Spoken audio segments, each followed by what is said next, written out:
vamos a ver cuáles son los motivos de consultas ginecológicos más frecuentes en la guardia. Esto es algo que está publicado por SAGIG. SAGIG es la Sociedad Argentina de Ginecología Infanto-Juvenil. Podemos ver que la causa más frecuente de consulta ginecológica en la guardia es el sangrado genital. O sea, es el motivo de consulta más frecuente y es el motivo de la clase de hoy. En segundo lugar tenemos la patología vulvovaginal, las infecciones vulvovaginales, que además de ser el segundo motivo de consulta más frecuente en la guardia, es uno de los motivos más consulta en el consultorio de ginecología. En tercer lugar vemos el dolor abdominal de causa ginecológico, y en cuarto lugar tenemos las amenorreas o las sospechas de embarazo. Bien, para introducir un poco en el tema, podemos decir que el sangrado genital es la alteración ginecológica más frecuente en la edad reproductiva, sí, es una de las causas más frecuentes de anemia. Ante una paciente con un sangrado genital en la guardia, lo primero que tenemos que hacer es valorar el estado hemodinámico de la paciente. Eso es lo primero. Lo primero ante todo, antes de empezar con la anamnesis, con el examen físico, lo primero que tenemos que ver es cómo están sus signos vitales y si una paciente está compensada hemodinámicamente o no. Eso es lo primero. Por otra parte, digamos, si es una paciente que está compensada y que nos da tiempo para seguir con el interrogatorio y con una exploración más detallada, esto va a ser necesario, obviamente, para poder llegar al origen del sangrado genital.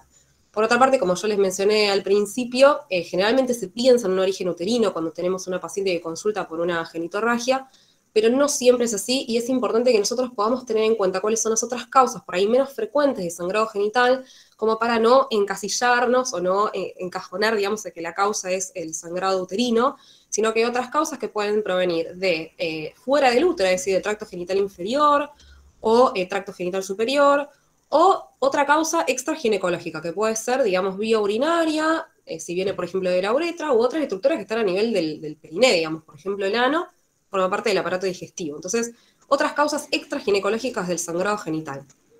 Y obviamente, una vez que se llega al diagnóstico, se va a valorar el tratamiento oportuno, y otra de las cosas que tenemos que ver en la guardia es si esa paciente va a requerir o no una internación o es una patología que se puede manejar de forma, digamos, ambulatoria. Yo, por lo general, soy de hablar rápido, chicos. Cualquier cosa que vaya muy rápido, quieren que vaya más lento, hable más lento. Si quieren interrumpir para hacer alguna pregunta, no hay ningún problema. Si no, despejamos todas las dudas al final de la clase, como ustedes quieran. Bien, en cuanto a las causas de sangrado genital, esto es como un pantallazo. Obviamente yo después las voy a detallar un poco mejor, pero básicamente tenemos esta clasificación, digamos. Podemos tener causas que sean complicaciones asociadas al embarazo, ¿sí? Dentro del embarazo, de la gestación, tenemos todas estas causas. Las tres posibles causas que salen, digamos, de lo que es el aborto, que es la amenaza de aborto, aborto en curso, aborto incompleto, embarazo ectópico y enfermedad de trofoblasto. Después tenemos otras causas orgánicas de sangrado genital, como pueden ser, como ya mencionamos, las extraginecológicas o las propias ginecológicas, que pueden provenir de los genitales externos, vulva, vagina, o provenientes del útero, cervix y útero. Después tenemos otras causas sistémicas de sangrado genital que pueden ser ocasionados de causas farmacológicas o bien alteraciones de la coagulación o enfermedades sistémicas, ¿sí? Una insuficiencia renal aguda, una insuficiencia hepática, son todas enfermedades que pueden provocar, digamos, trastornos de la coagulación con prolongación de los tiempos de la coagulación por déficit de vitamina K, por déficit de factores de la coagulación y que pueden llegar a desencadenar un sangrado genital. Otros problemas sistémicos, ya sea de origen endocrinológico, ¿sí? Todos conocemos, o sea, un hipotiroidismo, enfermedades de las glándulas suprarrenales como el Cushing, hiperprolactinemia, ¿sí? Son todas patologías que van a afectar directa o indirectamente el eje hipotálamo hipófiso gonadal y que van a determinar en alteraciones del sangrado genital o un sangrado uterino normal, digamos. Y después, dentro de lo que es sangrado uterino normal, vamos a describir que pueden ser de causa ovulatoria o de causa anovulatoria, es decir, pacientes que no ovulan y que tienen estos sangrados uterinos anormales. Bien, cuando hablamos de sangrado uterino normal, es importante que sepamos de qué se trata, ¿sí? Porque a veces parece una cosa muy obvia y todos sabemos que es un sangrado uterino normal, pero no es tan obvio y a veces las clasificaciones hay que conocerlas muy bien como para poder determinar qué es un sangrado uterino normal. Y en esto nos basamos en lo que nos dice FAGO, que es la Federación Argentina de Sociedades de Ginecología y Obstetricia. Tenemos que ver tres cosas, por lo menos. Uno es la duración del sangrado, es decir, cuántos días dura esa menstruación. Lo normal es que dure entre 2 a 7 días, con un promedio de 4 días de calendario.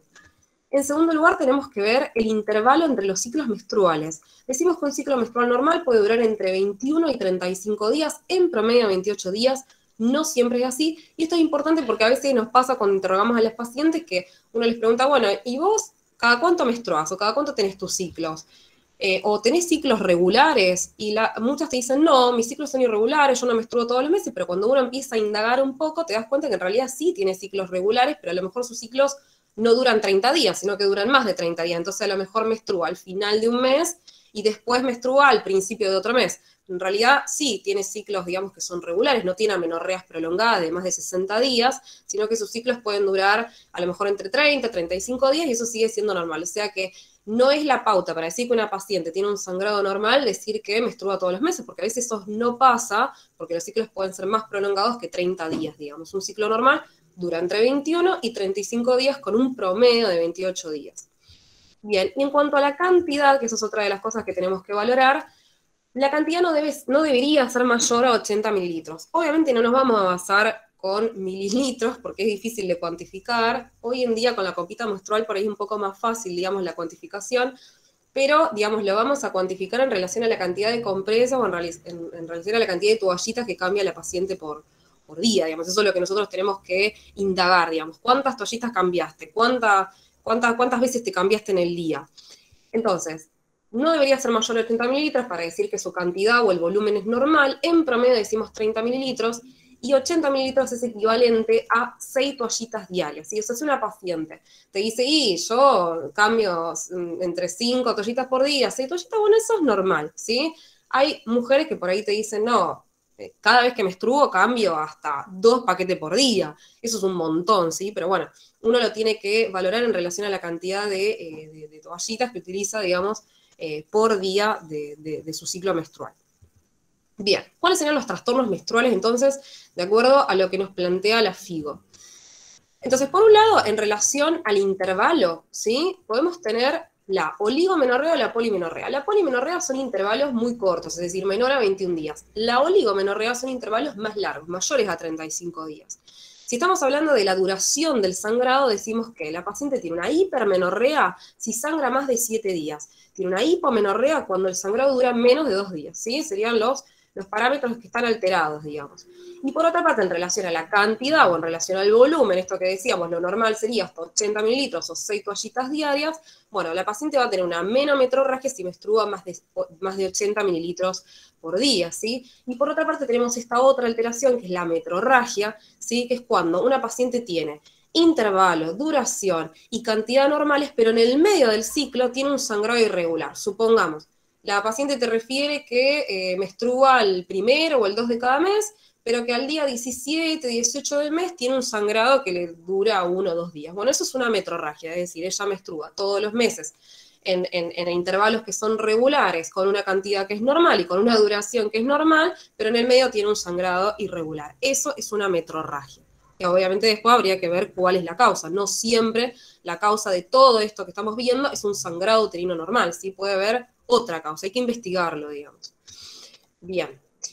Perfecto, y si nosotros vemos el menograma, que es como una forma gráfica de ver lo que yo mencioné de forma teórica, vemos que una paciente, digamos que, como pueden ver acá, menstrua durante 7 días, cantidades normales, pero que después vuelve a tener su próxima menstruación pasado de los 35 días, está teniendo una oligomenorrea.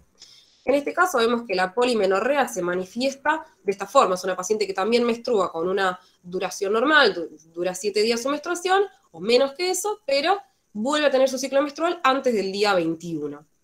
Después tenemos una paciente con una hipermenorrea, es decir, un sangrado que dura más de 7 días, con intervalos regulares. Esta paciente volvió a menstruar a los 28 días, ¿sí? Pero vuelve a tener una menstruación que dura más de 7 días. En caso contrario, la hipomenorrea hace mención a aquellas mujeres que tienen menstruaciones menores a 2 días. Entonces vemos acá que tuvo una menstruación corta, que duró menos de 2 días, con intervalos que son regulares, es decir, vuelve a menstruar a los 28 días, o bueno, dentro del intervalo 21-35, pero con una cantidad que es menor a 2 días. Después tenemos la menometrorragia, que son sangrados más abundantes, digamos, con mayor volumen, con un volumen mayor a 80 mililitros, que puede tener una duración, un intervalo normal, pero lo que estaría acá alterado es la cantidad, y por otra parte, la metrorragia que define esto, digamos, estos sangrados que son intermenstruales, ¿sí? Bien, vamos a hablar entonces específicamente de sangrado genital, vamos a hablar acá de las causas, lo vamos a poner en un gráfico. Entonces, las causas podían ser, como ya mencionamos, extrauterinas, ¿sí? o uterina. Siempre lo primero que se nos viene a la cabeza es, bueno, probablemente sea de causa uterina, pero hay que tener también el espectro de del origen, digamos, extrauterino de las causas de sangrado genital en mente, por lo menos para no confundirnos, digamos, a la hora de llegar al diagnóstico. Entonces, dentro de las causas extrauterinas pueden ser ginecológicas o no ginecológicas. Dentro de las causas ginecológicas, lo que tendríamos que revisar es presencia de sangrado proveniente de genitales externos, es decir, vulva, labios mayores, labios menores, o eventualmente de vagina. Las causas no ginecológicas de las causas extrauterinas, digamos, dentro de las causas extrauterinas, son en relación a otros aparatos, es decir, vía urinaria proveniente, por ejemplo, de la uretra, o aparato digestivo proveniente del ano, del recto y demás. Dentro de las causas uterinas también tenemos la subclasificación, podemos decir que pueden ser de origen orgánico o no orgánico, es decir, que no haya ninguna lesión orgánica en el aparato genital o a nivel, digamos, uterino. Dentro de las causas orgánicas tenemos que diferenciar las que son de origen gravídico, es decir, producto de un embarazo, o no gravídicas. Las gravídicas se pueden dar, digamos, en el primer trimestre o en el segundo o tercer trimestre de embarazo, y las no gravídicas que se originan a nivel del útero pueden estar originadas a nivel cervical, del cuello del útero, o corporal, ¿sí? Por otra parte, tenemos las causas no orgánicas o disfuncionales, es decir, un sangrado uterino normal, una hemorragia uterina disfuncional también como se llama. Y estas pueden ser con ciclos regulares ovulatorios o ciclos irregulares anovulatorios, ¿sí? ¿Venimos bien hasta acá? Bien. En cuanto a las causas extrauterinas, vamos a ver que si estamos hablando de genitales externos, todas estas causas pueden ser las que causen un sangrado genital, ¿sí? A veces vemos pacientes como con varicoceles a nivel de labios mayores o labios menores, generalmente son pacientes muchas embarazadas o otras multigestas, es bastante común.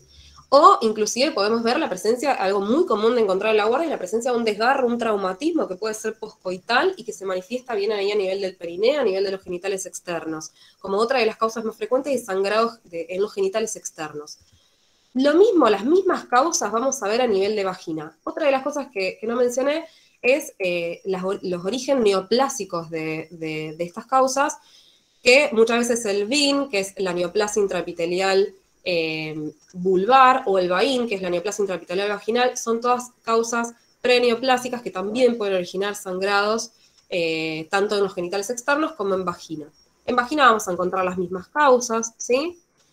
Y después tenemos causas extra ginecológicas, como puede ser, ya mencionamos, vías urinarias, ¿sí? Infecciones, neoplasias, o del aparato digestivo, también neoplasias, hemorroides, fisuras anales, que pueden generar sangrado genital externo, ¿sí? Bien, vemos imágenes. La gran mayoría de las imágenes que yo voy a poner acá en el Power, la gran mayoría están sacadas por lo menos el 90% están sacadas de la práctica en el hospital, digamos. Entonces, en la primera imagen lo que vemos es toda una lesión ulcerosa, ¿sí? Que está localizada cerca del ano, pero también cerca de vagina, está a nivel de periné. Y vemos esta segunda imagen donde también vemos una lesión, pero que tiene diferentes características con la anterior, ¿sí? A ver, ¿qué les parece, digamos? ¿Cuáles son las diferencias? ¿Qué les parece que puede ser esta lesión? Vamos a hacerla bastante dinámica como para que no se aburren. ¿Es un traumatismo esta lesión? ¿Qué les parece?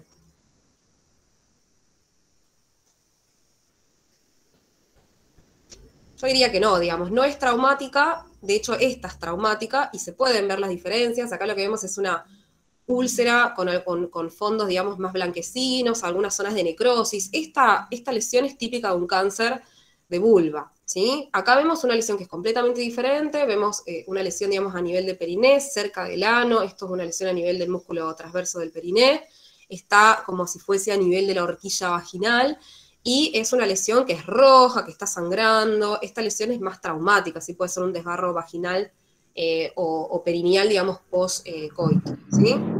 Lo que vemos es el ano con la presencia, por ejemplo, de una fisura anal. Entonces, todas estas son causas, como mencionamos, genitales o extragenitales, pero no uterinas, digamos, de sangrado genital. Vamos a ver las causas uterinas, ¿sí?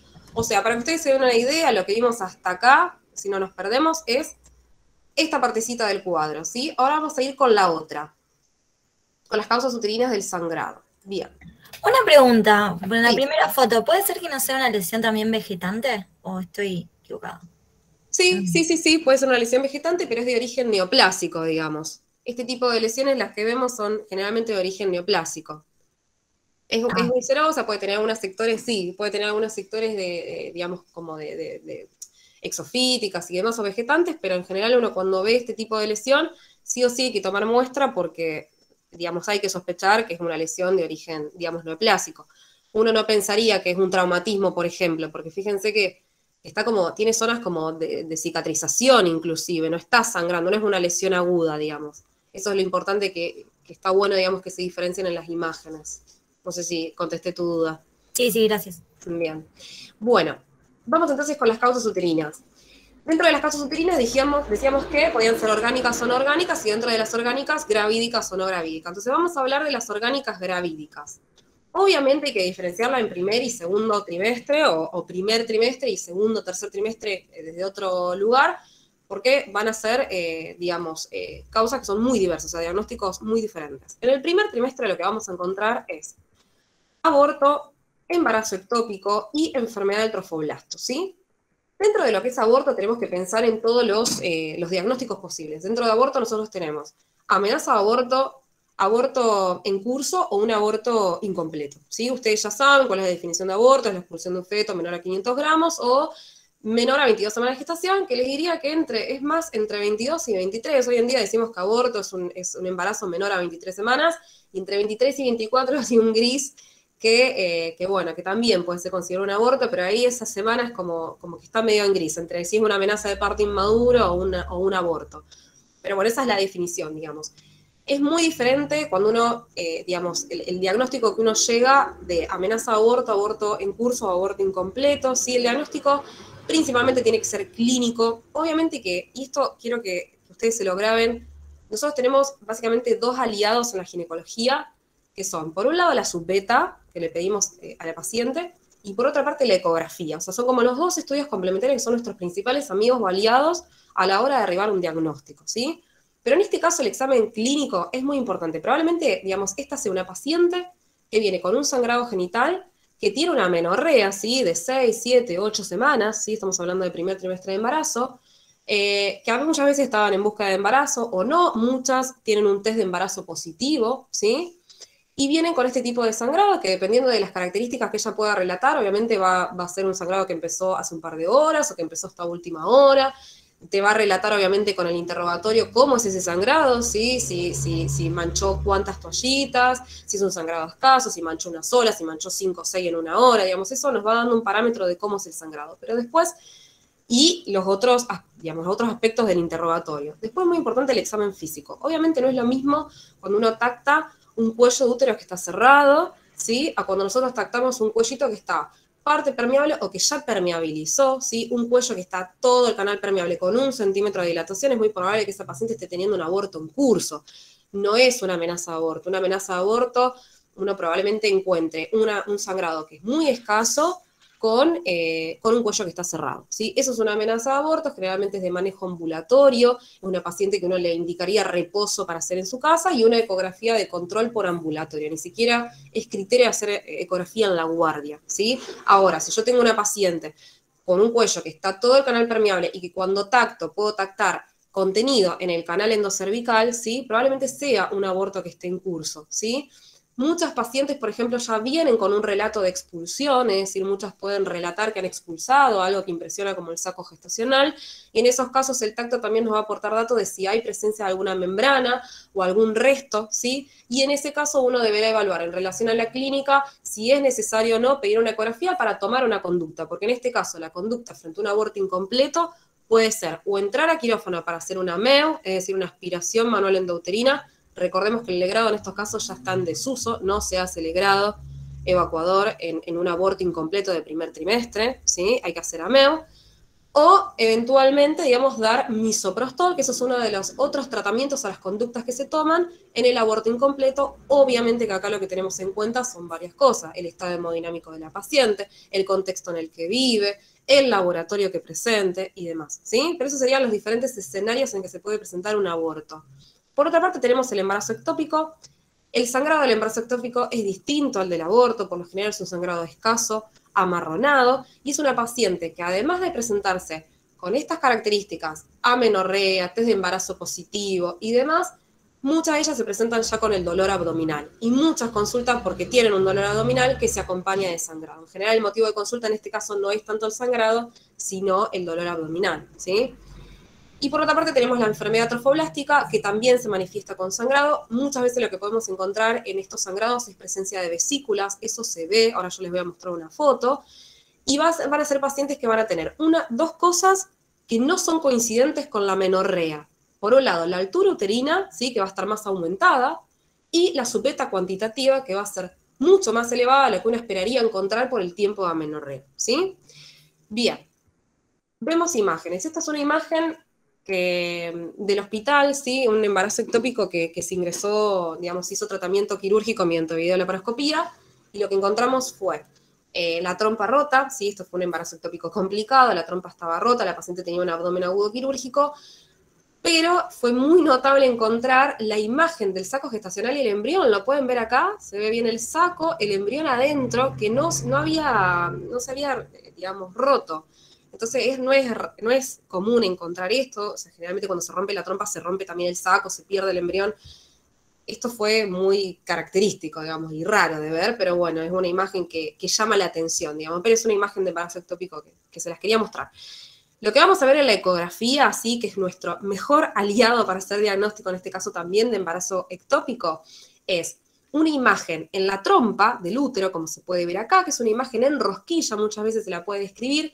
La imagen en rosquilla lo que informa es una imagen anular hiperecogénica con un centro hipoecogénico o hipoecoico, ¿sí? Por eso es una imagen en rosquilla, porque tiene un borde más hiperecogénico con un centro más hipoecoico. Eso se ve como un anillo en la trompa, y lo que podemos ver, que acá no se ve bien en esta imagen, pero a veces es notable, que a nivel del fondo de la cavidad uterina no se ve embrión, y lo que vamos a ver es un pseudo saco, ¿sí? Muchas veces se forma el saco gestacional con el embrión en la trompa, y a nivel de la cavidad vemos un pseudo saco, que como lo vamos a ver se ve muy distinto a un saco gestacional convencional, porque se ven como las paredes colapsadas, por eso se llama pseudosaco, porque tiene características ecográficas distintas a un saco gestacional convencional, ¿sí? Acá no se logra ver, pero el pseudosaco debería estar acá, en la cavidad endometrial.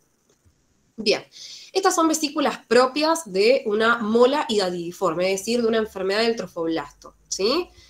Y vamos a ver las mismas vesículas, que acá las estamos viendo de forma macroscópica, las vamos a ver ecográficamente. Fíjense que se ven las vesículas ahí como un material más hipoecoico, irregular, ¿sí?, heterogéneo, y estas son las vesículas que se ven desde el punto de vista macroscópico. La compatibilidad de esta imagen ecográfica es esta, ¿sí? Bien, en el segundo y tercer trimestre del embarazo, el sangrado genital es de resorte obstétrico, ¿sí? O sea, en la guardia no se tiene que manejar, pero sí está bueno que ustedes sepan cuáles son las causas, porque si les llega a tocar una paciente que está en un segundo trimestre y que tiene un sangrado, ustedes tienen que derivarla automáticamente al servicio de obstetricia, ya sea en el mismo hospital o derivarlo a otro lado, pero lo tiene que tratar el servicio de obstetricia, ¿sí? La urgencia mayor es el desprendimiento de placenta normoinserta, ¿sí?, que se manifiesta con un tono uterino, o sea, el útero con un tono muy aumentado, que generalmente no relaja, ¿sí?, no pasa por periodos de relajación, y un sangrado súper abundante, es decir, pacientes que llegan chorreando sangre, digamos, manchándose el pantalón. Entonces, una paciente con un embarazo segundo trimestre y ese sangrado hay que derivarla con urgencia al servicio de obstetricia, porque eso determina la finalización urgente del embarazo por cesárea o necesaria de urgencia, por la imposibilidad de asegurar el bienestar fetal, ¿sí? El feto se muere, digamos. Entonces es una urgencia obstétrica. Hay otras condiciones, como puede ser la placenta previa, que es inserción placentaria marginal, no a nivel del fondo del útero, o las amenazas de parto prematuro, o lo otro que es rotura de vasos, es rarísimo, es una inserción velamentosa de cordón, es rarísimo. Bueno, son todas patologías también obstétricas. En el caso de la amenaza de parto prematuro, el sangrado generalmente proviene del cuello del útero, ¿sí?, no de adentro del útero, proviene del cuello, ¿sí?, y esto ocurre por el reblandecimiento del cuello, por la misma dilatación del cuello. Hablamos de sangrado de modificación cervical, ¿sí? Todas estas patologías requieren internación y son de resorte obstétrico, ¿sí? Pero está bueno que ustedes las conozcan y que las puedan identificar. Dentro de las causas orgánicas no gravídicas vamos a tener uterinas cervicales, ¿sí?, Y acá tenemos todas estas causas, lo voy a pasar rápido para no cansarlos. Causas que pueden sangrar en el cuello puede ser una ectopía, ¿sí? La ectopía se produce cuando existe epitelio columnar proveniente del epitelio endocervical que se expone hacia el exocervix, ¿sí? Y ese epitelio es muy sensible, puede muchas veces sufrir alteraciones por alguna infección vulvovaginal o por el coito, o inclusive cuando uno toma el Papá Nicolau eso puede sangrar. Es muy común ver ectopías o cervicitis, la cervicitis es la inflamación de ese epitelio, ¿sí? En mujeres en edad reproductiva, ¿sí? Cualquier chica en edad reproductiva que se toma el Papá Nicolau es muy común ver esa cervicitis. La forma de tratarlos con óvulos, la gran mayoría de los casos, pero es bastante sangrante al tacto esa ectopía. Podemos ver también la presencia de algún pólipo endocervical, es decir, una formación polipodia, exofítica que se presenta a nivel del cervix, generalmente son benignos, o en última instancia también un cáncer de cervix. Los cánceres de cervix se manifiestan ya en estadios avanzados con un sangrado genital. Yo una vez tuve una paciente en consultorio que consulta por metrorragia, un sangrado muy irregular, según lo que ella me refería. Nunca se había hecho un Papá Nicolau en su vida. Esto también habla un poco del fracaso en el sistema de salud, porque era una paciente que había tenido 3 partos, nunca en sus embarazos le habían tomado Papá Nicolau, y cuando le pongo el espéculo tenía un cáncer clínico con lesiones exofíticas, sangrantes, ya avanzado. Esa es una de las formas de manifestación, o sea que hay que sospecharlo también el cáncer en estos tipos de sangrados irregulares, en pacientes de entre 40 o menos, inclusive entre 30, 40 años, que vienen con esas lesiones y que nunca se hicieron un control ginecológico, digamos. Bien, vemos entonces las imágenes. Esta es una imagen de ectopía cervical o de cervicitis, como yo le describí. Vemos toda la zona de transformación acá, todo el epitelio columnar. Y estas son lesiones que son muy sangrantes al tacto, los traumatismos. Acá vemos una imagen de pólipo endocervical, esto es el cuello del útero, acá vemos las paredes de la vagina, y acá vemos esta formación que está como en el canal endocervical. Esta es la imagen de un pólipo endocervical, que fíjense que tiene zonas más rojitas, porque esto también es bastante sensible al tacto y puede sangrar. La indicación es sacarlo, se saca en consultorio. Y acá lo que vemos es, bueno, el espéculo, sangre en el espéculo, y todo un cuello muy irregular, que nos habla de un cáncer de cervix clínico, ¿sí? Obviamente esto hay que biopsiar, hay que estudiarlo, hay que hacer estudio histopatológico, con mucho cuidado, porque muchas veces las biopsias que se sacan de estas zonas, al estar muy vascularizado, sangra y a veces implica sangrados que no se pueden frenar. Bien, dentro de las causas corporales, es decir, lesiones que van a estar adentro del útero, ¿sí? Tenemos todos estos ejemplos. Pólipos endometriales, ¿sí? Lo mismo como vimos en el cervix, esos pólipos, esas formaciones polipoides que pueden crecer en el cervix, pueden crecer a nivel del endometrio. Crecimiento endometrial exagerado, una hiperplasia endometrial, que habría que estudiar si es de origen neoplásico o no, o sea, maligno o benigno. En la gran mayoría de las veces es benigno, pero en pacientes, por ejemplo, posmenopáusicas, hay que estudiar, hay que demostrar que no sea un cáncer. Y la adenomiosis, que son, digamos, es presencia de glándulas endometriales y estroma dentro del cuerpo del miometrio, que muchas veces ecográficamente se confunden con los miomas uterinos, que son más comunes, pero la única forma de diferenciar una adenomiosis de un mioma es haciendo una resonancia magnética. Y esto también puede generar sangrados uterinos anormales. Acá vemos una imagen de un pólipo endometrial. La única forma de verlo es haciendo una histeroscopía, es decir, entrando con una camarita dentro de la cavidad uterina, viendo el pólipo, y de hecho lo que nos permite ese histeroscopio es hacer diagnóstico y también extracción del pólipo, es decir, tratamiento. Y acá lo que vemos es una imagen ecográfica de hiperplasia endometrial. Es un crecimiento, lo que vemos acá son paredes de útero, ¿sí? Y acá lo que vemos es lo que está dentro de la cavidad uterina, es un endometrio, todo esto es endometrio, toda esta imagen que se ve como más hiperecogénica es endometrio, lo vemos engrosado, ¿sí? Bien, entonces eso es lo que nos hace diagnóstico de hiperplasia endometrial, que obviamente hay que analizar en qué contexto clínico de la paciente se encuentra. Vemos entonces otras causas corporales de sangrados uterinos, neoplásicos en este caso, los carcinomas, el adenocarcinoma de endometrio, sarcomas uterinos, dentro de las causas malignas, y dentro de las causas benignas, los miomas, la famosa leiomiomatosis o polimiomatosis uterina, que puede ser causa de sangrado, es una de las causas de sangrado más común en la perimenopausia, y que muchas veces está indicado cuando son sangrados que no resuelven con tratamiento médico, hacer un tratamiento quirúrgico, es decir, sacar el útero, hacer una histerectomía directamente. Bien, esta es una imagen también del hospital, es bastante impresionante. Esta paciente tenía un mioma modo nascens, los miomas submucosos que terminan siendo como modo parto, cuando el cuerpo termina, digamos, trata de eliminarlo. En este caso era un mioma modo nascens de larga data, una paciente que no había consultado previamente, tiene como zonas, estaba infectado, por eso se ve como friable, con zonas de necrosis. Esta paciente no se pudo sacar el mioma en sí, sino que hubo que sacarle el útero. Y en este caso vemos un útero polimiomatoso, este útero no es normal, es un útero que está todo deformado por los miomas que presenta, y vemos el más notable, acá tiene otro en cara anterior, pero acá vemos este súper notable que está como medio intramural, inclusive medio subseroso también, medio saliendo como para afuera. Es un útero aumentado de tamaño polimiomatoso que genera estos sangrados uterinos anormales. Y por último vemos la hemorragia uterina disfuncional. Hay muchas causas, yo les voy a mencionar muy rápido. Dentro de las ovulatorias tenemos todas estas causas. La ovulación puede generar un spotting, como un sangrado en el momento de la ovulación. A veces hay mujeres que el día 14 de la menstruación, del ciclo menstrual, tienen un spotting, ¿sí? Tienen un sangrado. Esto ocurre hasta en el 90% de las pacientes, y es solo por una cuestión hormonal, por la caída de los estrógenos. Después tenemos, por un lado, la deficiencia folicular o lútea, la enfermedad de Halban, que es lo contrario, es la persistencia del cuerpo lúteo. Todas estas causas, digamos, pueden dar un sangrado disfuncional uterino de causa ovulatoria. O sea, son pacientes que tienen ciclos regulares, ovulatorios, que menstruan todos los meses, que ovulan, pero que pueden tener estas irregularidades. Podemos tener algo más sistémico, como una alteración de la coagulación y de la fibrinólisis, o alteraciones vasculares a nivel del endometrio.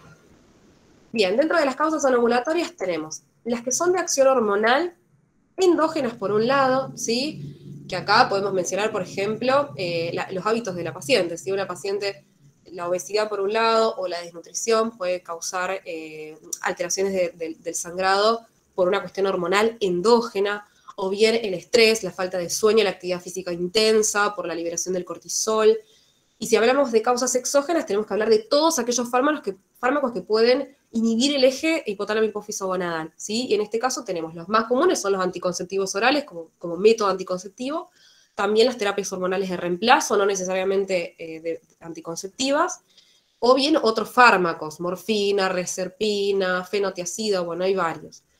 Dentro de lo que son causas generales o más sistémicas, si se quiere, tenemos todas las patologías que mencionamos anteriormente. Insuficiencia renal crónica, insuficiencia hepática, patologías suprarrenales. Todo esto va a estar regulado por la parte hormonal.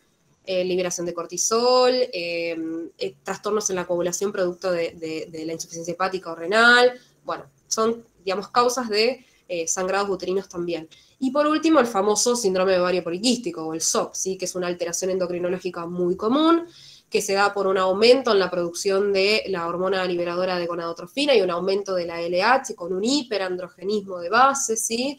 Hay un hiperestrogenismo también en estos casos. Son pacientes que clínicamente van a tener un SOP, es decir, van a tener hirsutismo, acné, van a tener ciclos anovulatorios, van a tener ciclos menstruales irregulares, ¿sí? Generalmente tienen una oligomenorrea o amenorrea, pero cuando tienen su menstruación pueden tener menstruaciones abundantes, ¿sí? Y van a tener otras alteraciones endocrinológicas, como pueden tener una resistencia a la insulina, bueno, etc. Obviamente hay que estudiarlo, están los criterios de Rotterdam para el diagnóstico, pero bueno, es otro tema es otra clase, digamos. Bien, dentro de las causas ovulatorias son las menos frecuentes, ¿sí? Ocurren en un 15%, en pacientes de entre 20 y 40 años, uno debería sospecharla a esas edades. Generalmente se presentan con valores de progesterona normal y son cíclicas. Son pacientes que menstruan todos los meses, que tienen síndrome premenstrual. En cambio, las anovulatorias uno las sospecharía en los extremos de la edad reproductiva, es decir, en la perimenopausia o en mujeres adolescentes. En las mujeres adolescentes es muy común que haya sangrados uterinos anormales, muy común, y no hay tratamiento para eso. O sea, habla de la inmadurez del eje, ¿sí? Que es bastante común hasta los 18 años y que la única forma de tratarlo es con anticonceptivos orales, ¿sí? Pero es bastante común. Y en la perimenopausia lo mismo. Generalmente las mujeres refieren que no menstruan por 2 meses, 3 meses, y después cuando menstruan pueden tener o 2 menstruaciones en un mes, ¿sí? O sea, pueden tener una polimenorrea o bien hipermenorrea, es decir, sangrados abundantes y como prolongados en el tiempo. Obviamente las anovulatorias tienen ciclos, digamos, que no son regulares, no tienen síndrome premenstrual. Esto lo vemos en este cuadro, ¿sí? Es como una forma de diferenciar entre sangrados uterinos anormales que pueden ser ovulatorios o anovulatorios, ¿sí? Más o menos lo que está acá yo lo fui mencionando. Bueno, vamos a tema de diagnóstico en la guardia, ¿sí?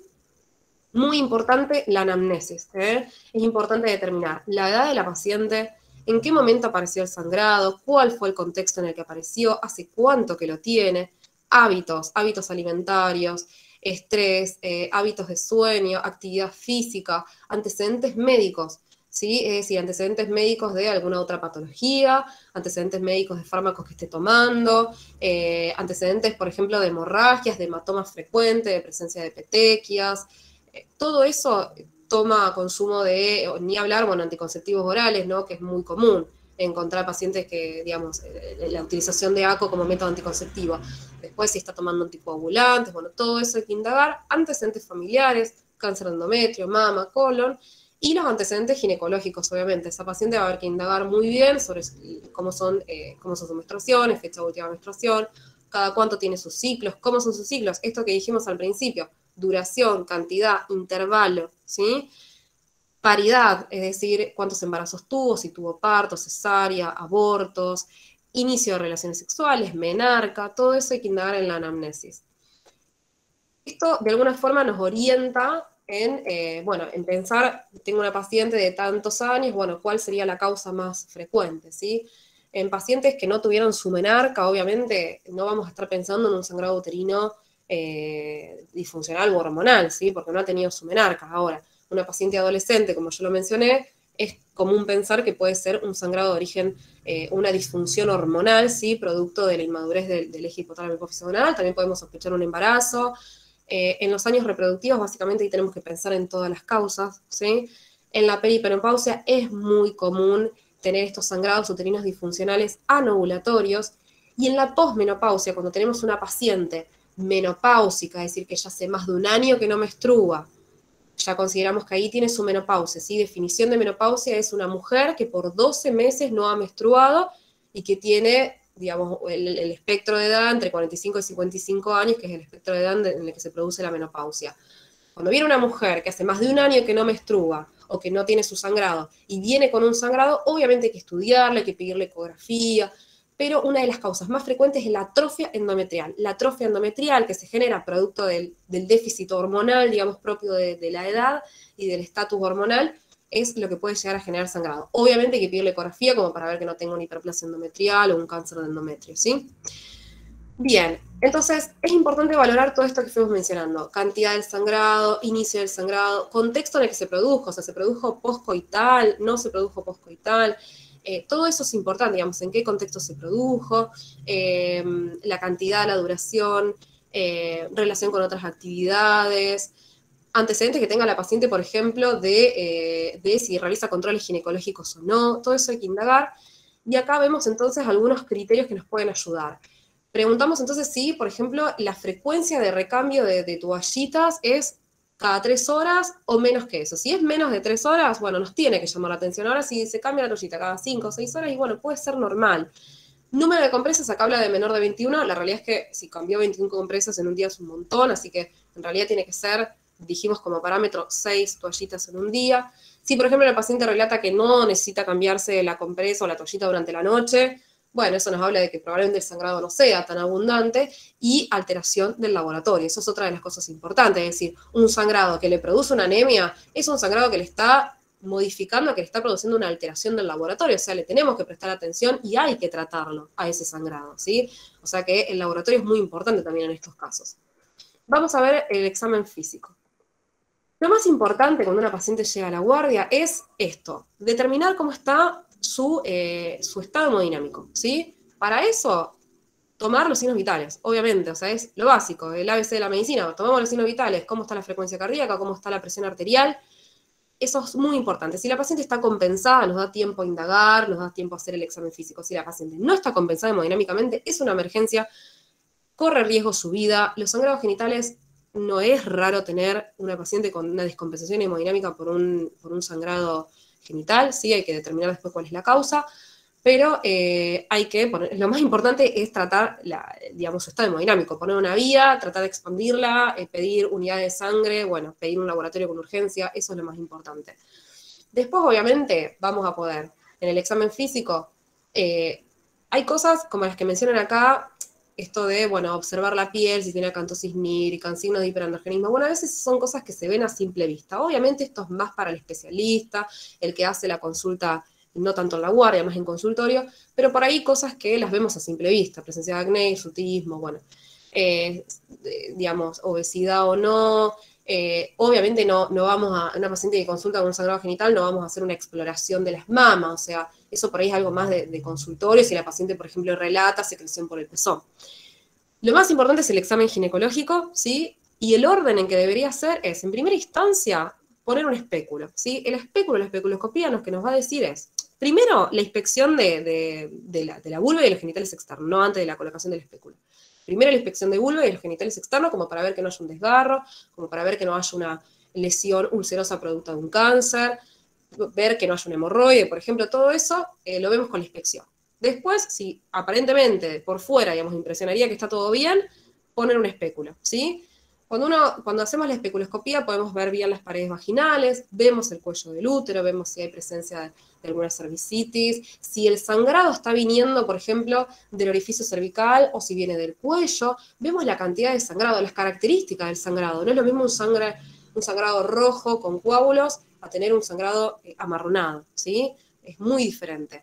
Y vemos también si hay sangrado activo, es decir, si viene sangre activamente proveniente del orificio cervical, nos está hablando de que es un sangrado que es agudo y que es abundante, ¿sí? Ahora, si yo le pongo el espéculo, veo que quedó algo de sangre en el orificio cervical, en el fornix o en el fondo vaginal posterior, y no veo que venga sangre del orificio cervical, y bueno, probablemente haya sido un sangrado que se autolimitó y que es un sangrado escaso, digamos. Y por último, la palpación bimanual, ¿sí? Con el tacto vaginal. El tacto vaginal nos va a dar el parámetro de si el cuello está cerrado, si el cuello está permeable, si hay dolor a la lateralización del cuello, si hay dolor abdominal acompañado, y después obviamente el examen físico de otros sectores, es decir, el examen abdominal, si la paciente consulta por dolor abdominal y sospechamos que es un embarazo ectópico. Bien. En cuanto a los estudios complementarios que tenemos que solicitar, obviamente nos tenemos que ayudar del laboratorio. Como yo mencioné, uno de nuestros principales aliados tiene que ser la subbeta, ¿sí? Tenemos que descartar un embarazo frente a un sangrado genital y después pedir, obviamente, un hemograma completo con plaquetas. Las plaquetas nos va a hablar de cómo está la coagulación y el hemograma nos va a decir si la paciente tiene una anemia o no. Lo que decíamos siempre en Baigorria era pedir una rutina, ¿sí? En la rutina pedíamos hemograma completo con plaquetas, glicemia, independientemente de si la paciente estaba en ayuno o no, y le pedíamos función renal con los tiempos de la coagulación. Dentro de la función renal pedíamos uremia y creatininemia, que esto por ahí nos habla de cómo está la función renal, y los tiempos de la coagulación como para ver que no tenga alguna alteración o los tiempos de la coagulación prolongada. Obviamente que este laboratorio nos va a servir si el tratamiento es de resorte quirúrgico para poder entrar a quirófano, es un laboratorio de base. Después de ahí vamos a ver si tenemos que sumarle más cosas, un hepatograma, si sospechamos a lo mejor alguna causa, alguna enfermedad hepática u otras cosas, o estudios hormonales, que esto ni hablar que se hace más en consultorio, esto no se hace en la guardia, ¿sí? Y después es una paciente que viene con un sangrado abundante, y ni hablar si viene con una inestabilidad hemodinámica, otra de las cosas que hay que pedir en primera instancia es la tipificación del grupo sanguíneo, ¿sí? Pedir grupo sanguíneo por si es necesario, digamos, iniciar una transfusión de sangre, que esto obviamente nos lo va a dar el parámetro cómo está el hemograma, cómo está la hemoglobina y el hematocrito. Entonces, en cuanto a las pruebas complementarias, otro de nuestros principales aliados y amigos en la ginecología es la ecografía, ¿sí? La ecografía en primera instancia. A nosotros no nos sirve tanto la tomografía. Lo primero que necesitamos es una ecografía y sobre todo ecografía ginecológica, es decir, la intravaginal, que tiene mejor llegada que la transabdominal para poder ver las estructuras ginecológicas, tanto endometrio como trompas y ovario, ¿sí? Después los otros estudios son más de resorte del especialista. La colposcopía, por ejemplo, la vamos a ver si vemos una cervicitis muy marcada, la histeroscopía si tiene un pólipo endometrial, la biopsia la vamos a tomar si tiene una hiperplasia endometrial. Bueno, ya son otros estudios que se piden que son de resorte del especialista, y ni hablar, por ejemplo, bueno, otros estudios como un ataque de cráneo para descartar que tenga, por ejemplo, un tumor hipofisario productor de prolactina. Obviamente son todos estudios que uno los va a ir pidiendo para llegar a un diagnóstico dependiendo de determinados criterios clínicos. Si se descarta patología orgánica y se ha llegado al diagnóstico de hemorragia uterina disfuncional, obviamente que es importante determinar esto, si es ovulatorio o no ovulatorio, y para ello puede ser de utilidad otros parámetros como la progesterona plasmática, las características del moco cervical. Vuelvo a repetir que todo esto es de resorte del especialista, que no lo vamos a hacer en la guardia, obviamente, pero bueno, por ahí está bueno mencionarlo para que ustedes lo tengan en cuenta.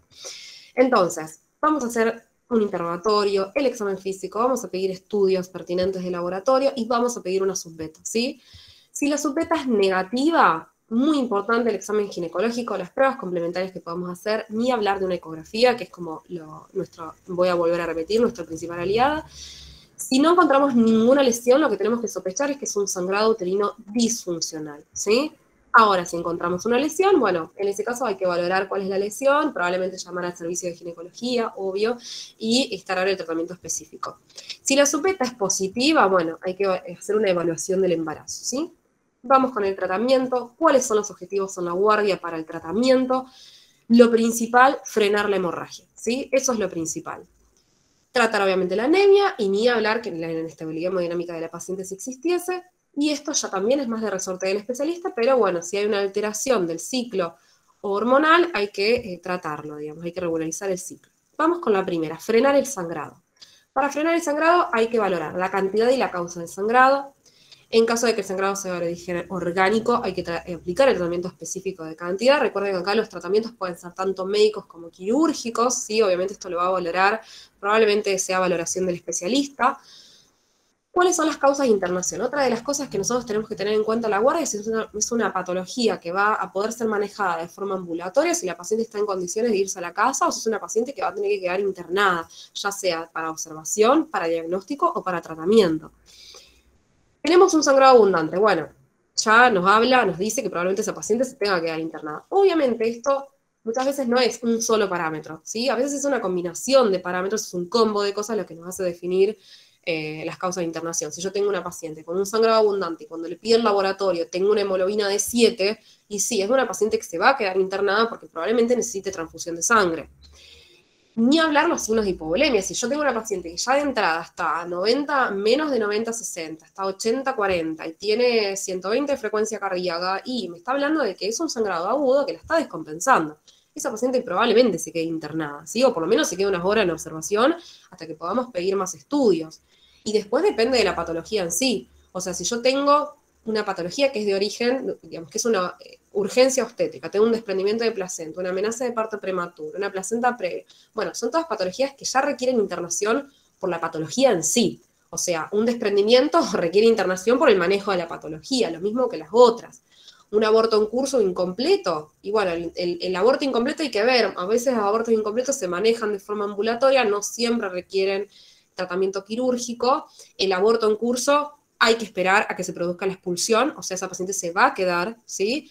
El embarazo ectópico, sabemos que hay embarazos ectópicos que se pueden manejar con tratamiento médico ambulatorio, no es la mayoría de los casos y tiene que cumplir criterios muy específicos esa paciente, por lo general se internan y son de tratamiento quirúrgico. La enfermedad de Trafoblasto lo mismo, y otras patologías orgánicas. Un desgarro cervical, la gran mayoría de las veces requiere tratamiento quirúrgico y es una paciente que se va a internar.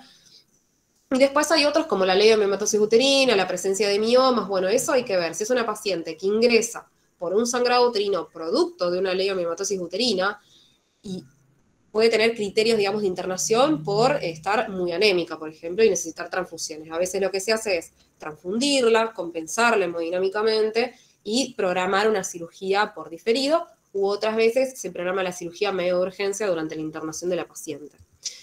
Bien, y determinar si requiere tratamiento médico quirúrgico, esto ya lo fuimos mencionando, para frenar el sangrado según patología. Obviamente que acá en estos casos es necesario que ustedes definan, digamos, en qué momento tiene que intervenir el especialista, que no demoren en eso, digamos, sino que la necesidad de la intervención del especialista tiene que ser en el momento oportuno, ¿sí? Bien, y en cuanto a la inestabilidad hemodinámica, esto es una emergencia, se pone en riesgo la vida de la paciente, por lo tanto hay que intervenir muy rápidamente, poniendo una vía, estabilizando hemodinámicamente, con hidratación parenteral, reposición iónica obviamente si lo requiere, y transfusiones de sangre de acuerdo al valor del laboratorio. Llamar al servicio de ginecología urgente, que lo que va a hacer es obviamente evaluar cuál es la causa del sangrado para instaurar el tratamiento urgente y frenar el sangrado.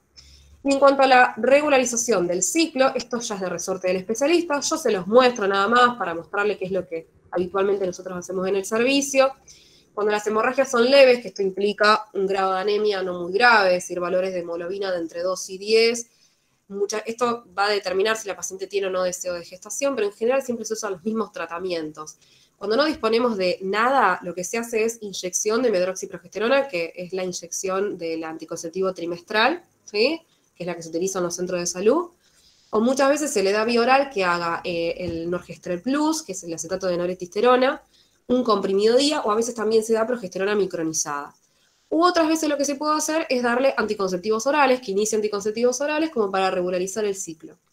Cuando las hemorragias ya son más graves y tienen valores de hemoglobina por debajo de 10, también va a depender si la paciente tiene o no deseo de gestación. En una paciente que no tiene deseo de gestación, lo que habitualmente se hace, esto lo hacemos nosotros en Baigorria, es indicarle una inyección de primocistón. El primocistón es el acetato de noretisterona, ¿sí?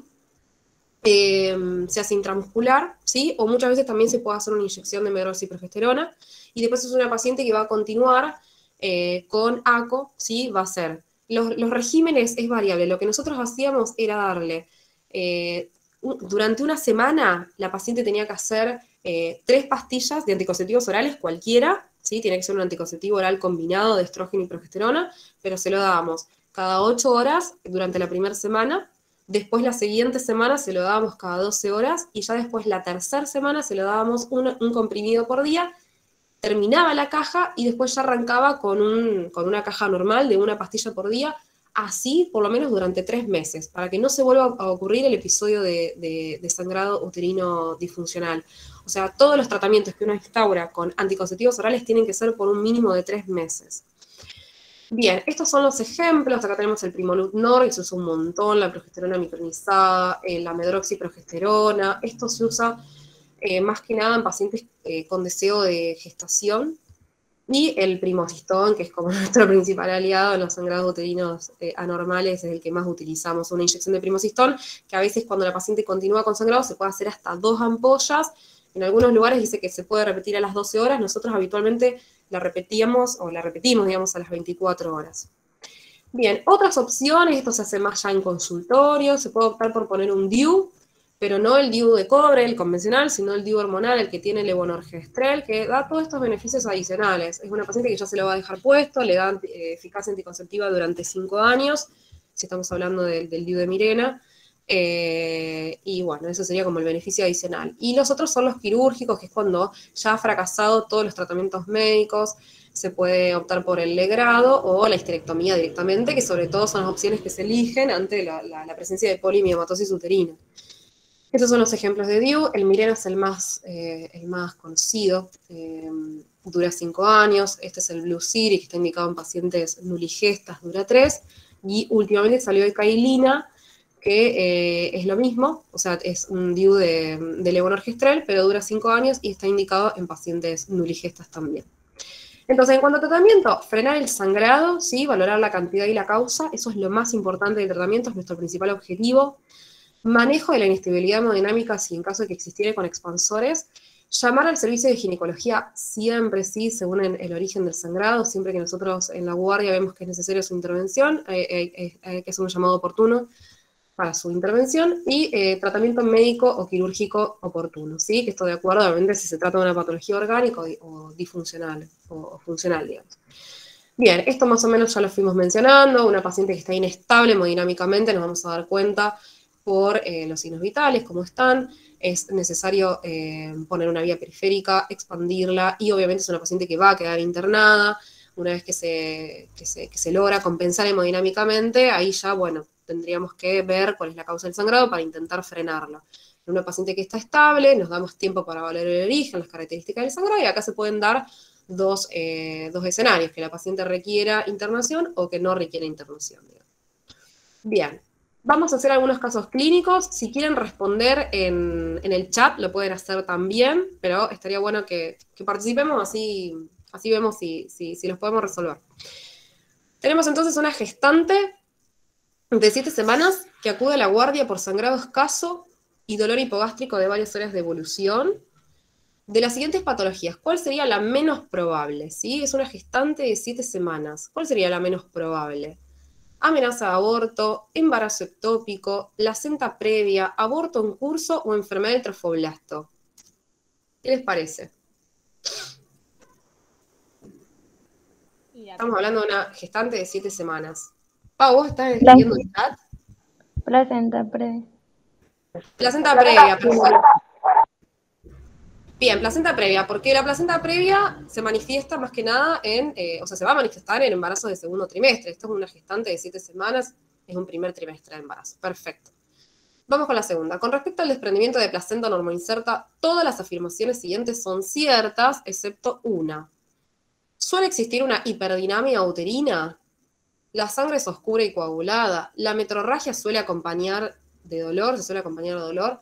La metrorragia aumenta con las contracciones uterinas y a la palpación el útero tiene una consistencia leñosa. ¿Cuál de todas estas sería la menos correcta, digamos?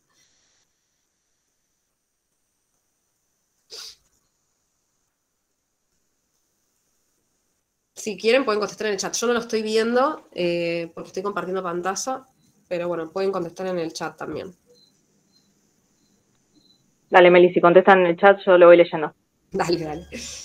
Fíjense, o sea, yo los voy ayudando. La hiperdinamia uterina es una de las condiciones de desprendimiento de placenta, ¿sí? O sea, uno de los criterios clínicos es que se manifiesta con hiperdinamia uterina. Por otra parte, ¿qué más? La sangre oscura y coagulada puede ser probable también, ¿sí? En general es una sangre... Generalmente se manifiesta con sangre roja, pero puede aparecer oscura, coagulada, como una sangre más vieja. La metrorragia se acompaña de dolor. Si tiene una hiperdinamia uterina, va a tener dolor, ¿sí? La metrorragia aumenta con las contracciones uterinas y a la palpación el útero tiene una consistencia leñosa. Claro, a la palpación el útero tiene una consistencia leñosa, tiene una hiperdinamia, es decir, tiene un útero que va a estar como justamente eso, con un tono súper aumentado y a la palpación impresiona como que uno estaría tocando madera, básicamente. Entonces, la menos correcta acá es que la metrorragia aumenta con las contracciones uterinas, ¿sí? No hay nada que justifique que la contracción uterina va a hacer aumentar la metrorragia, ¿no? Una vez que se instala la metrorragia, se manifiesta, no va a aumentar con las contracciones uterinas. Todas las otras condiciones son correctas, digamos.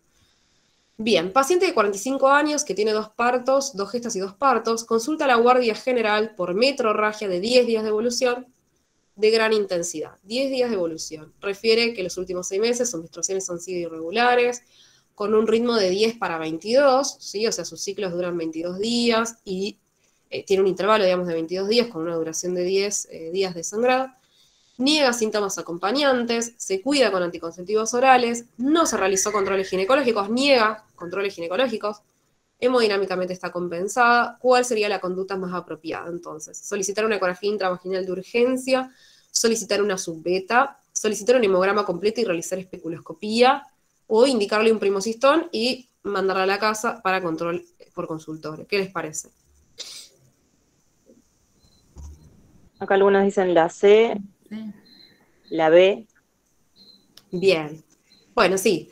O sea, la conducta apropiada, sí, está más pensado para la C, ¿sí? Pedirle un hemograma y realizar una especuloscopía, porque ¿qué sospechamos acá? Es una paciente que no se hizo controles ginecológicos, que tiene sangrados irregulares de larga data, viene en los últimos 6 meses con esas menstruaciones irregulares. Uno podría llegar a pensar, por ejemplo, en un cáncer de cervix, ¿sí? Entonces, bueno, la especuloscopía nos va a dar muchos datos. Solicitar una subbeta también puede ser una conducta apropiada, ¿sí? Pero bueno, frente a la B y la C es como que es mejor la C. La 4 dice, paciente de 21 años nurigesta que consulta a la guardia por un cuadro de genitorragia de un día de evolución, refiere que el sangrado es escaso y amarronado, se está cuidando con un DIU, FUM, o sea, su fecha de última menstruación fue hace 6 semanas, ¿sí? Está en amenorrea. Examen físico, abdomen blando, depresible, levemente doloroso, la palpación profunda de hipogastrio, sin defensa ni descompresión. Examen ginecológico, el cuello está 1,5 centímetros de largo, parte del canal permeable.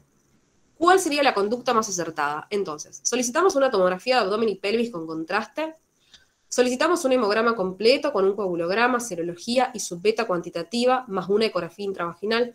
Recordemos que la serología, muchas veces cuando uno sospecha la necesidad de ingreso a quirófano, la serología, si uno pide un análisis de sangre, también está bueno pedirla. Dentro de la serología que uno pide HIV, virus B, hepatitis C y BDRL. Esa es la serología básica de ingreso, digamos, a quirófano. La C, indicar un test de embarazo en orina y control evolutivo ambulatorio, la mandamos a la casa. Y D, así como la vemos llegar, la internamos, digamos. ¿Cuál sería la conducta más apropiada? Bueno, acá en el chat están diciendo la segunda, la B. Perfecto. Bien. ¿Qué es lo que sospechamos en estos casos? Y bueno, tenemos una genitorragia que empezó hace un día, que es escaso amarronado, una paciente que tiene dolor abdominal, que está en amenorrea, que se está cuidando con un DIU. El DIU puede ser una de las causas que aumente, digamos, la prevalencia de embarazo ectópico, y es un cuello que no está permeable, digamos, que no tiene dilatación, que está parte del canal permeable. O sea, la más acertada, sospechando un embarazo ectópico, es la B. Perfecto. Bien, son 7, ya estamos terminando. Paciente de 18 años que tiene una gesta y una cesárea, consulta a la guardia por cuadro de genitorragia de 1 hora de evolución postcoital, refiere que el sangrado es abundante y con coágulos, MAC barrera, fecha de última menstruación, MAC es método anticonceptivo, fecha de última menstruación hace 3 semanas, examen físico está la presión 70-40, frecuencia cardíaca 110, ¿qué hacer al ingreso? Entonces, en primera instancia, realizar anamnesis, examen físico, solicitud de estudios complementarios para determinar la causa del sangrado. B, solicitar una subbeta en orina. C, indicar primocistón e internación. D, hidratación parenteral, solicitud de tipificación de grupo sanguíneo y solicitar un hemograma completo con un coagulograma y llamar a ginecología. ¿Cuál sería la conducta más acertada en este caso al ingreso? Bueno, están diciendo todos la D, la última. Perfecto, bien, tenemos una paciente que está prácticamente descompensada hemodinámicamente, que tiene un sangrado que empezó hiperagudo hace 1 hora, que es abundante, ¿sí? Por lo que ella refiere, postcoital, podemos sospechar que acá la causa es un desgarro vaginal. Obviamente en estos casos ustedes la reciben en la guardia, pueden ir llamando al servicio de ginecología, pero también no está de más hacer un examen físico mientras uno, obviamente, primero la compensación, ¿no? Poner una vía, expandirla, pedir un análisis de sangre, y mientras tanto por lo menos hacer una inspección genital, digamos, o por lo menos del periné, como para ver si la causa es un sangrado, pues ya está, uno la presenta como un desgarro vaginal, digamos, un desgarro perineal. Bien, una mujer sexualmente activa de 18 años de edad que tuvo su menarca a los 11 años y tiene una historia de menstruaciones irregulares, ha experimentado episodios de hemorragia vaginal abundante en un intervalo de 4 meses, ¿sí? Como método anticonceptivo utiliza barrera, los análisis de sangre realizados recientemente, hemograma completo, recuento de plaquetas, prueba de función tiroidea, subbeta, son todos normales, la subbeta en este caso es negativa.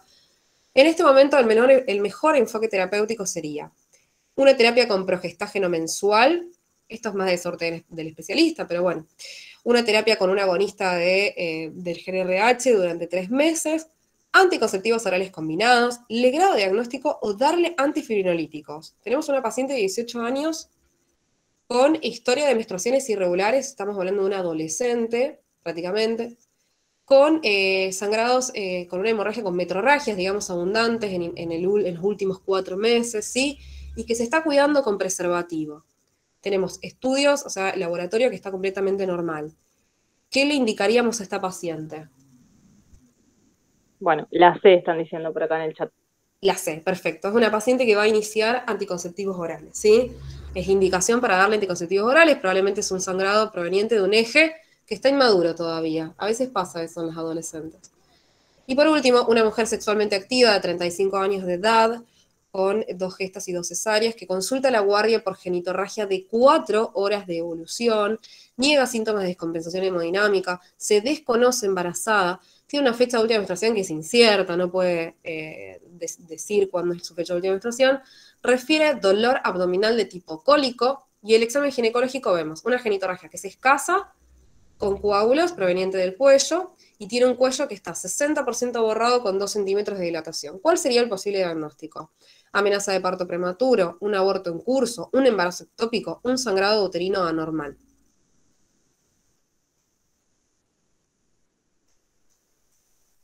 Tenemos una paciente con una fuma incierta que se desconoce de embarazo y con un cuello que está dilatado, digamos, porque no es habitual encontrarse acortado un 60% con 2 centímetros de dilatación, dolor abdominal de tipo cólico. La B, Meli. La B. ¿La B? Sí, la B están diciendo acá en el chat. Bien, bueno, esta está más pensada como para sospechar una amenaza de parto prematuro. Obviamente a ver, esto está escrito, una cosa es verlo así escrito, otra cosa es ver a la paciente. En este caso, digamos, el dolor abdominal tipo cólico pueden ser contracciones uterinas, una paciente que se desconoce embarazada con una fuma incierta, o sea, no dejemos de pensar, porque esto nos pasa también muchas veces en la guardia, que la paciente no relata embarazo, tiene una fuma incierta y a veces está cursando un embarazo que es un segundo trimestre, pero al no haber tenido controles de embarazo y demás, muchas veces nos encontramos con alturas uterinas que parece un embarazo de, no sé, 20 semanas y en realidad está cursando un embarazo de 27 semanas, pero tiene un RCIU, una restricción de crecimiento intrauterino, justamente por esto, por no haberse hecho controles de embarazo y demás. Entonces, el embarazo de segundo trimestre, por la duda, sospecharlo. Esta está más pensada para pensar en una amenaza de parto prematuro, ¿sí? Más con ese tacto, una genitorragia que viene de cuello, ¿sí? ¿No? Que viene de útero, con un dolor abdominal tipo cólico. O sea, en estos casos lo que habría que hacer es, obviamente, hacer un buen interrogatorio, pedirle un laboratorio con una subbeta, y ver la altura uterina, y pedir una ecografía, obviamente. Uno pediría en estos casos una ecografía intravaginal como para hacer diagnóstico definitivo de embarazo y de edad gestacional también, digamos. Pero bueno, esa sería como la conducta a seguir. Entonces, conclusiones. El sangrado genital es un motivo de consulta frecuente de la guardia, como dijimos, de hecho el más frecuente según Sahid, lo que nos dice. Primero, valorar siempre el estado hemodinámico de la paciente frente a un sangrado genital. Si nos da tiempo, realizar una detallada anamnesis, un examen físico para determinar el origen, soportar siempre con estudios complementarios nuestros principales aliados, su beta, hemograma también, y la ecografía, desde el punto de vista ginecológico. Pensar en un origen uterino siempre que se descarten causas extrauterinas y extraginecológicas, ¿sí? Hay que descartarlas estas causas también, hay que pensarlas también, no enfrascarse solo en la causa uterina. Y el criterio clínico siempre es esencial para manejo y la instalación de tratamiento oportuno. Bueno, chicos, gracias por la atención. Esta foto la puse en realidad porque esta soy yo de Re1 en el año 2016. El fondo es la Guardia General de Baigorria, muchos de ustedes la conocerán. Esta es mi amiga que es generalista hoy en día. Y bueno, nada, esta foto me trae muchos recuerdos de mi residencia. Dejo de compartir pantalla. Meli. Hola, Sí. ¿cómo andas? ¿Cómo va? Hay unas preguntitas que quedaron bien al principio de la charla. Bien. Una sola, no sé si la podés responder. Te la leo. Dale. En una paciente añosa con antecedente de histerectomía que llega a la guardia por cuadro de ginecorragia con coágulos, debería pensar primero en una ITU alta y después por una aclaración que no sé si viene la pregunta, dice sonda vesical más especuloscopía positiva con sangrado. Bien, es una paciente que está histerectomizada, o sea, es una paciente que no tiene útero, por lo cual una de las causas o de las principales causas de sangrado la descartamos, ¿sí? O sea que en este caso habría que buscar causas extrauterinas del sangrado, ¿sí? Viene con una genitorragia con coágulos, sí, a ver, ¿puede ser una ITU alta? Sí, obviamente puede ser, eso sería como una de las causas extraginecológicas del sangrado, ¿sí? La sonda vesical, de alguna forma, si uno sospecha que es un sangrado de origen uretral o de la vía urinaria, la sonda vesical debería venir, digamos, con positiva, digamos, o con sangre, lo cual es válido, ¿sí? Yo, antes de poner una sonda vesical, lo primero que haría, sí, es la especuloscopía, o sea, obviamente el interrogatorio nos va a orientar en relación al sangrado, es importante todo esto que mencionamos sobre el interrogatorio, ver en qué contexto empezó el sangrado, los antecedentes médicos de la paciente y demás, pero en cuanto al examen físico, inspección por fuera, obviamente para descartar que no sea cáncer, que no sea una paciente añosa, puede tener tranquilamente un cáncer de vulva y esa ser la causa, puede tener muchas veces, esto no lo mencioné, pero los prolapsos en pacientes histerectomizadas, ¿sí? Pacientes que no tienen útero, pueden tener prolapsos, digamos, vesicales, ¿sí? O inclusive también rectales, y esos prolapsos cuando son totales y sobrepasan, digamos, la línea del introito,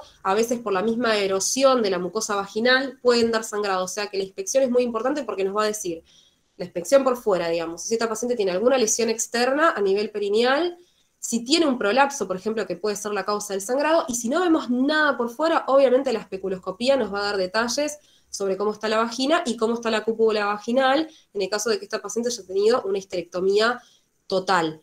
Recordemos que las histerectomías pueden ser de dos tipos. Puede ser total, cuando se saca el cuello del útero, pero no siempre es total, y a veces se hacen, inclusive en los casos de leiomiomatosis uterina, se hacen histerectomías subtotales, de las cuales se deja el cuello del útero. Entonces puede ser una paciente que a pesar de estar histerectomizada, el cuello del útero lo tenga. O sea que hay que descartar también, que eso lo vamos a ver obviamente con la especuloscopía, si la paciente tiene una cúpula vaginal, es decir, se sacó el cuello y se sutura el techo de la vagina, o si vemos la presencia del cuello uterino. Esto a veces, porque una vez lo pregunta y le decís, bueno, pero vos te sacaron el útero entero y te sacaron el cuello. Muchas no lo pueden determinar, muchas no saben si le sacaron el cuello o tienen el cuello. Lo cual es un error, porque una paciente que tiene cuello uterino tiene que seguir haciéndose los controles ginecológicos con la toma de Papá Nicolau. O sea, una paciente que no sabe si le sacaron o no le sacaron el cuello es un error, obviamente, probablemente médico, ¿sí? O sea, no hay una buena información o desde el punto de vista médico, se lo siento, qué es lo que percibió la paciente de lo que le hicieron, ¿no? Esto pasa un montón en las cirugías. Pero una paciente que tiene cuello y que se hizo una histerectomía subtotal, hay que descartar también que sea una causa del cuello. O sea que sí, la conducta es acertada, digamos. Por un lado, yo pondría el espéculo, estudiaría a ver causa ginecológica de sangrado, y después, obviamente, la colocación de la sonda vesical, como para ver si viene sangre proveniente, digamos, de la vía urinaria, también es válido.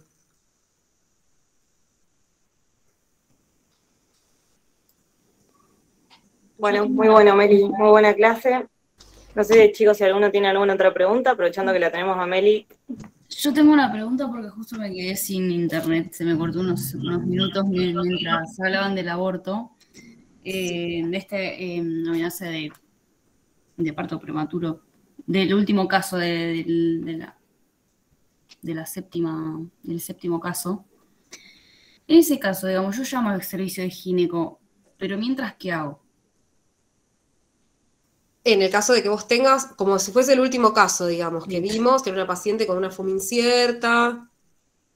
Esa sería la pregunta, Karen. Esa sería la pregunta. Sí, bueno, o sea, obviamente lo primero que dijimos, si la paciente está compensada o no está compensada. Sí, probablemente en este caso, si es una amenaza de parto prematuro, por ejemplo, una paciente está cursando un segundo trimestre y tiene un sangrado que es escaso y demás, bueno, obviamente probablemente es una paciente que esté compensada. Si es así, nos da tiempo a hacer un interrogatorio, ¿sí? Ahora, si yo tengo sospechas, por ejemplo, porque tiene una altura uterina que me deja duda, obviamente, a ver, si es un aborto del primer trimestre, chicos, va a tener un útero intrapélvico, o sea, no vamos a poder determinar un útero, no vamos a poder palpar el útero, digamos, o sea, si es una amenaza de aborto, por ejemplo, porque estamos hablando de un primer trimestre, el útero va a estar intrapélvico, o sea que en ese caso nosotros podríamos sospechar que es un aborto del primer trimestre y vamos pidiendo un laboratorio con una ecografía intravaginal, ¿no? Porque el laboratorio nos va a decir, por un lado, todo, o sea, nos va a decir si está anémica, digamos, de alguna forma valorar ese sangrado, si fue un sangrado importante, fue un sangrado escaso, que no le produjo ninguna alteración del laboratorio, ver los otros parámetros, tiempos de la coagulación y demás. Y la ecografía nos va a decir si está embarazada y el diagnóstico certero de la edad gestacional.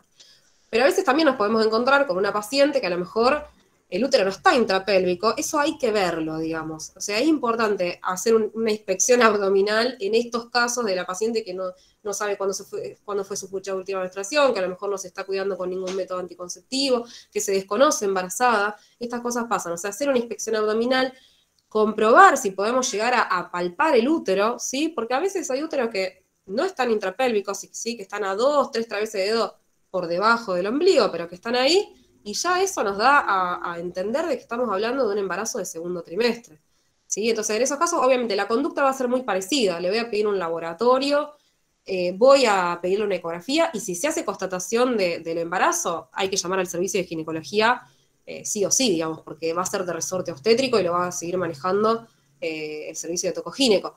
Pero bueno, esas son las cosas que uno puede ir adelantando hasta llamar al servicio de ginecología, digamos. No sé si responde a tu pregunta. Sí, gracias.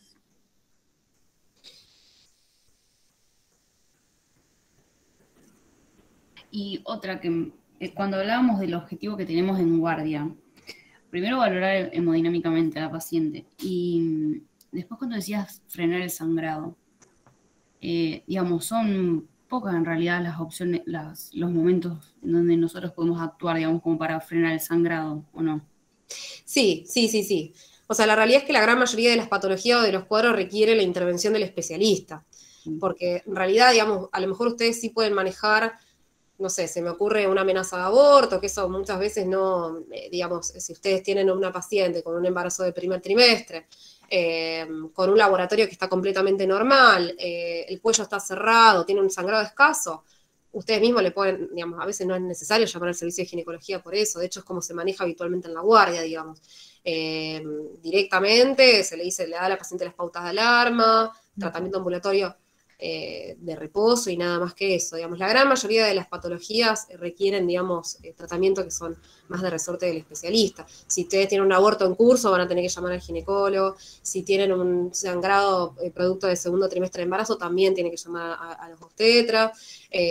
Si hay un desgarro vaginal, lo va a tener que manejar el ginecólogo, digamos. Si hay un sangrado uterino disfuncional, también lo maneja el ginecólogo. O sea que básicamente me parece que lo más importante que hay que hacer en la guardia es esto, es evaluar el estado hemodinámico de la paciente, cómo está clínicamente esa paciente, compensarla si es que está descompensada, y si no está descompensada, empezar a estudiarla. Si les da tiempo, empezar a estudiarla, y una vez que ustedes ya arriban más o menos a un diagnóstico, y sí, digamos, lo más habitual va a ser que el tratamiento lo maneje el especialista, es lo más común, digamos.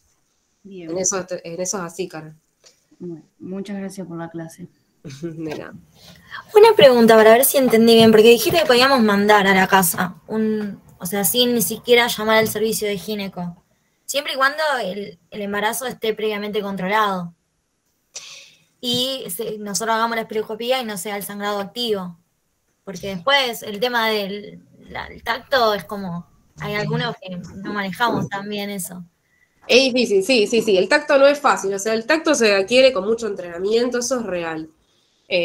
Obviamente que en la guardia también, creo que si por ejemplo tenemos algún médico generalista o está capacitado y lo sabe hacer, digamos, depende de quién esté interviniendo en la guardia, en las guardias, digamos, generales o en las guardias externas, pero sí, o sea, obviamente que siempre que existe una mínima duda, o sea, de que ustedes, por ejemplo, tienen una amenaza de aborto, ustedes sospechan que es una amenaza de aborto, creen que sí, que se puede hacer de manejo ambulatorio, pero, por ejemplo, les deja duda el tacto, o les deja duda alguna cuestión del examen físico, no duden en llamar al colega, en llamar al especialista. Me parece que eso nosotros tenemos que ser, digamos, colegas y en eso, digamos, si ustedes les deja duda, obviamente sí, si no hay ninguna duda, si ustedes piden un laboratorio, el laboratorio no está alterado, digamos, no tiene una anemia, no tiene una alteración de laboratorio, valores que requieran, qué sé yo, transfusión. Y no les deja duda el examen físico, es decir, le ponen un espéculo y el sangrado es escaso, y la tactan y el cuello está cerrado, eso es de manejo ambulatorio, o sea, la paciente se va a la casa con pautas de alarma y reposo, digamos. El manejo es ambulatorio, pero siempre y cuando no existan dudas a la hora del diagnóstico y a la hora del manejo. Si existe una mínima duda y es necesario llamar al especialista para que haga el examen físico, hay que hacerlo. O sea, siempre eso no hay que dudar a la hora de hacerlo, digamos. Perfecto, gracias.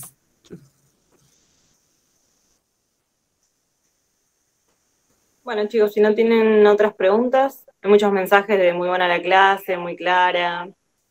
Bueno, muchas gracias por quedarse hasta el final. Me alegro que haya sido clara. Bueno, estamos, Meli, muchas gracias por darnos la clase, por la predisposición. También te avisamos medio con poco tiempo, igual la armaste, sabemos que estás con un montón de cosas y te diste el tiempo igual para dar la clase, así que te agradecemos. Bueno, gracias a ustedes, chicos. Gracias por invitarme a dar la clase. Un beso, Meli. Adiós, nos vemos. Chao, gracias.